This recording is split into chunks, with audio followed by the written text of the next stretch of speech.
Vadodara live 24/7 માં આપનું સ્વાગત છે। વડોદરા જિલ્લાના બાજવા ખાતે 5 દીકરીઓના પ્રથમ સમૂહ લગ્નોત્સવનું આયોજન કરવામાં આવ્યું। વડોદરા જિલ્લાના બાજવા વિસ્તારમાં રામાધણી ગ્રુપ તથા જય ભીમ યુવા સંગઠન દ્વારા વર્ષ 2026ના સમૂહ લગ્નોત્સવનું આયોજન કરવામાં આવ્યું છે।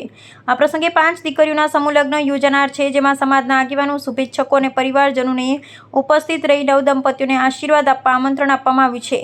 આયોજકોના જણાવ્યા મુજબ સમૂહ લગ્નનો મુખ્ય હેતુ સમાજમાં સાદગીપૂર્ણ લગ્ન પ્રથાને પ્રોત્સાહન આપવાનું અને પરિવારોને સહાયરૂપ થવાનું છે। કાર્યક્રમમાં મોટી સંખ્યામાં સમાજના લોકો ઉપસ્થિત રહે તેવી શક્યતા વ્યક્ત કરવામાં આવી છે। કાર્યક્રમના આયોજન માટે રામાધણી ગ્રુપ અને જય ભીમ યુવા સંગઠન દ્વારા તમામ તૈયારીઓ પૂર્ણ કરી દેવામાં આવી છે।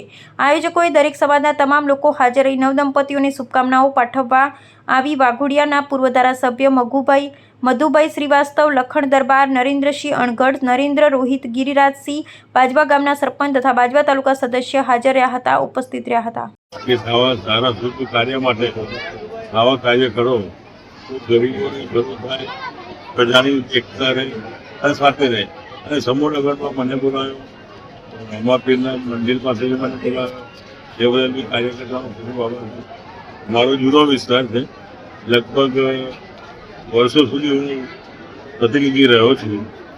આજે બી પ્રતિનિધિ છું, એમાં કોઈ સંસ્કાર નથી, એમાં દરેક બદલાય છે। આજે સમૂહ લગ્ન પણ થાય, 5 સમૂહ લગ્ન થયા છે, એના પછી વર્ષો સુધી સારા સમૂહ લગ્ન થાય અને બધાનો ઉદ્ધાર થાય, એ જ મારી શંકાઓ પર અને બેવ જોડા સુખી રહે અને દંપતી નિરોગી રહે, એ જ મારી વડોદરા તાલુકાના બાજવા ગામના જય ભીમ યુવા સંગઠન તેમજ રામાધણી ગ્રુપ દ્વારા છેલ્લા ઘણા વર્ષોથી અલગ અલગ પ્રકારની સેવાકીય કાર્યો કરવામાં આવ્યા છે। એ જ અનુસંધાને આ વર્ષે પ્રથમ સમૂહ લગ્નનું આયોજન પણ કરેલ છે।